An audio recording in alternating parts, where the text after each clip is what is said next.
Bam! Welcome to MsMojo, and today we'll be counting down our picks for the top 10 moments from Season 3 of RuPaul's Drag Race. Before we begin, we publish new content every day, so be sure to subscribe to our channel and ring the bell to get notified about our latest videos. For this list, we'll be choosing the most memorable moments from Drag Race's third season. This won't include anything from Untucked though, because those deserve a separate list. A word of warning for those who haven't seen the season yet. You are now entering spoiler territory. Bam! Bam! Bam! Get it, baby! Number 10. The debut of Michelle Visage. It's hard to imagine Drag Race without RuPaul's BFF sitting by her side on the judging panel. But it's true, the first 2 seasons of the show were criminally Michelle Visage-less, with TV personality Merle Ginsburg filling the spot instead. Merle, you look marvelous tonight. My world's been empty without you, Ru. Although Michelle was eager to be part of her best friend's new project from day one, her contractual commitment to a radio station initially prevented her from taking Ru up on his offer. I go in tomorrow, he goes, no. And I go, okay, can you just tell me why? And he said, because I don't think it would be a good image for the radio station. And I went, oh my God, you're a homophobe. Michelle's frank critiques and pointed looks quickly made her a key part of the show when she joined in Season 3. Let's move on to Mimi I'm First. The workout she did, it wasn't funny. It was stupid.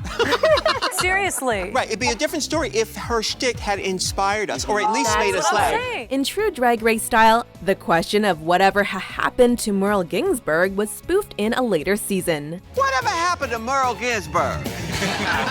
Y'all remember Merle? She sat by my side for the first 2 seasons of RuPaul's Drag Race. I could almost see her now.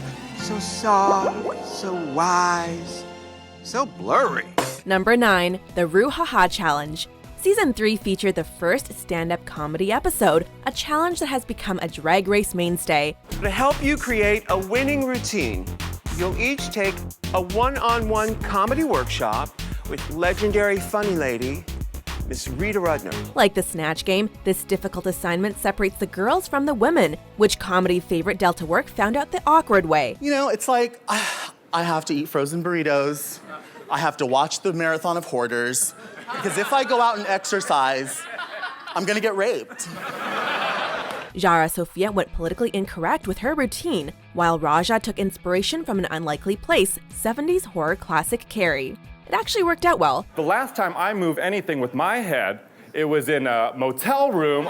And though the judges complained that Alexis Mateo relied too much on her huge pair of, props, her energy had us chuckling the whole way through. I didn't came here to clean toilets, baby, so I became a stripper, baby! To everyone's surprise, Shangela's postmodern pimp hoe turned out to be the dark horse of the episode, finally proving the future All-Star's potential. Let me tell you something, baby. They call me Laquifa. Laquifa, the PMP. Now that stands for the postmodern pimp hoe. Postmodern pimp hoe means, yes, I'm still a pimp, but I'm also my own hoe. Number 8. The creative runway looks. Mariah. She wore blue velvet. I feel like I have a fabulous look. It's clean, it's elegant. I love that gown. Drag Race ups its fashion game every season, with contestants getting more daring and creative as the years go by. Season 3 gave us a juicy taste of things to come with some real standout moments, like Carmen Carrera's skimpy Christmas couture and Alexis's elegant military gown. I love a queen in uniform. You respected this, and by respect, I mean definitely, put Swarovskis all over it. We couldn't get enough of Jara's looks either. Week after week, she served handcrafted outfits that wouldn't have looked out of place in a sci-fi movie, especially her signature sculptural hair creations, or pop-it-ons as she calls them. Jara Sophia. Face age. When I dress up, I'm always looking for perfection and a complete look, and that's my strength. Then there's the queen of quirk, Manila Luzon. Who else could look at bumblebees, pineapples, and Big Bird from Sesame Street and think, hey, wouldn't that make a great dress? Everything about you visually is right on point tonight, Manila. Number 7. A mixed Snatch game bag. And let's give a Hollywood hello to our star-studded celebrity panel. Snatch game brings out the best and worst in contestants, and Season 3, only the second Snatch game in Drag Race history, had both in equal measure. Manila's Hammy Imelda Marcos was labeled as racist by some of the other queens, while Delta proved that she ain't no Chad Michaels with her flat share impersonation. Instead of kissing her dates goodnight, She buys them tickets to my never-ending tour. Raja's crazed version of Tyra Banks earned a few laughs from Ru, but she relied heavily on repeating the same gags. I only have one answer in my hand, and this answer is the only answer. Yara Sofia as Amy Winehouse, though? So bad, yet so good. Alexis's bi-curious Alicia Keys was hilarious, but the undisputed winner was Stacey Lane Matthews, who came through to deliver a show-stealing Monique. Freaky Fanny is so freaky. Instead of shaking hands, she shakes a chicken leg in my face, cause the bitch know I'm hungry. Bitch know it. I'm hungry as hell. Number 6, The Return of Shangela. Hallelujah, she's back. In season 3, Shangela became the first queen to return to the competition in back-to-back seasons. Her debut in season 2 was a total flop, with the House of Edward's daughters sent home after just the first episode. Shangela, you have only just begun, but I have a feeling we haven't seen the last of you yet. But Ru clearly saw that Shangela had more to give, because in the second episode of the 3rd season, she smuggled the queen back into the workroom in a giant box and had her pop out as a secret 13th contestant. Hallelujah, ladies!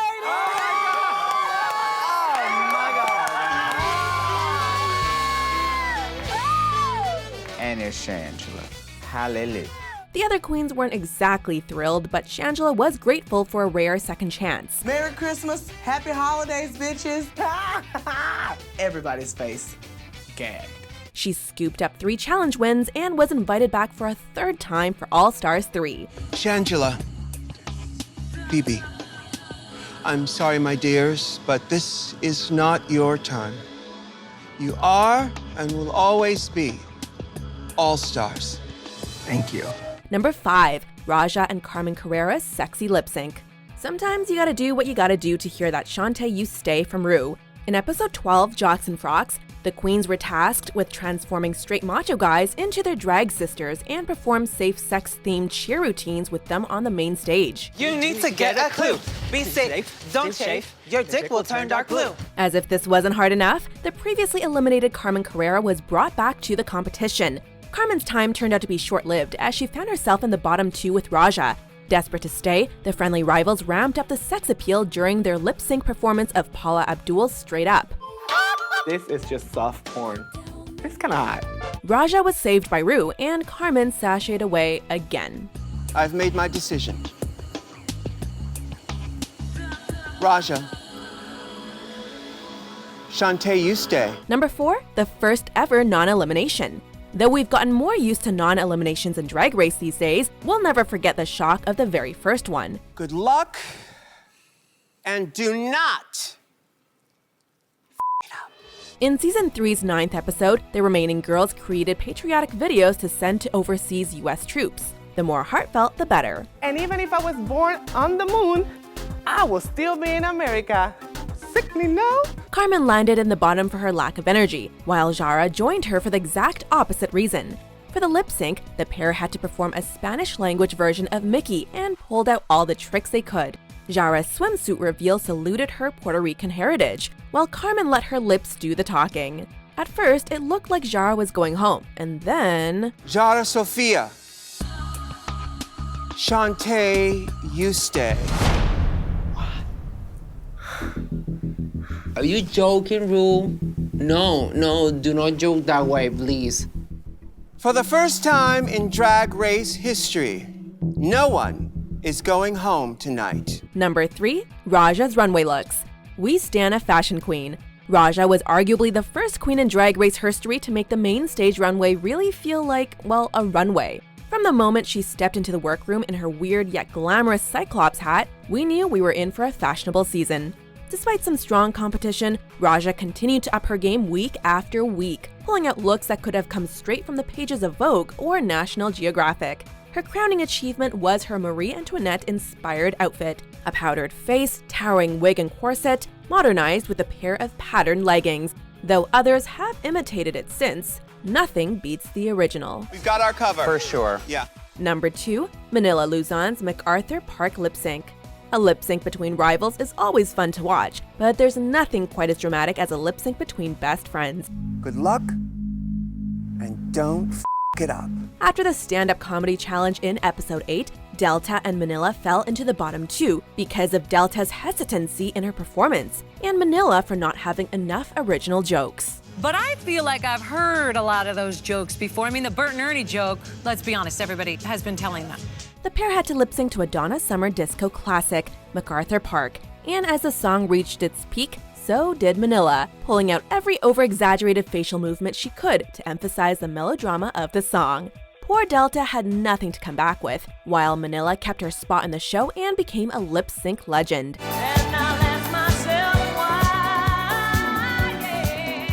Before we unveil our top pick, here are a few honorable mentions. It's okay to say f you and do what you love to do and express yourself thoroughly. I want to be an example of someone who is proud, someone who is accomplished. But this whole Heather's Boogers thing, that's ridiculous. But if you want to put someone down to build yourself up, then, you know, that's what you have to do for yourself. I mean, if this is the face of Booger, I think it's sickening. So, ta-da. I love you like I love Puerto Rico. I'm gonna let it go. Number 1. Mimi I'm First lifts India Farah. Mimi I'm First's big personality caused constant friction during her time on season 3, and ultimately she left the show in a similarly big way. Quick, jump higher, faster, faster! You wouldn't be able to forget that voice. Because perspiration is inspiration. In Totally Leotarded, Mimi found herself lip-syncing for her life against India Farah. Both queens seemed pretty desperate to stay in the competition, so when India got off the stage to get closer to the judges, Mimi followed her. What happened next snatched us bald. What the hell is she thinking? You can't be lifting up drag queens. India was understandably furious with her competitor, as was Ru. Drag is not a contact sport. India Farah? Shantae, you stay. And a tearful Mimi was sent home. In the Reunited episode, she explained that lifting audience members is common at her own shows. But Ru maintained that her recklessness just didn't belong on Drag Race. In Lip Sync for Your Life, there is a certain sort of fairness. You're up to perform, and if your focus is to just get in the way of the other girl, right, it's not really that professional. Do you agree with our picks? Check out these other great clips from MsMojo and be sure to subscribe and ring the bell to be notified about our latest videos.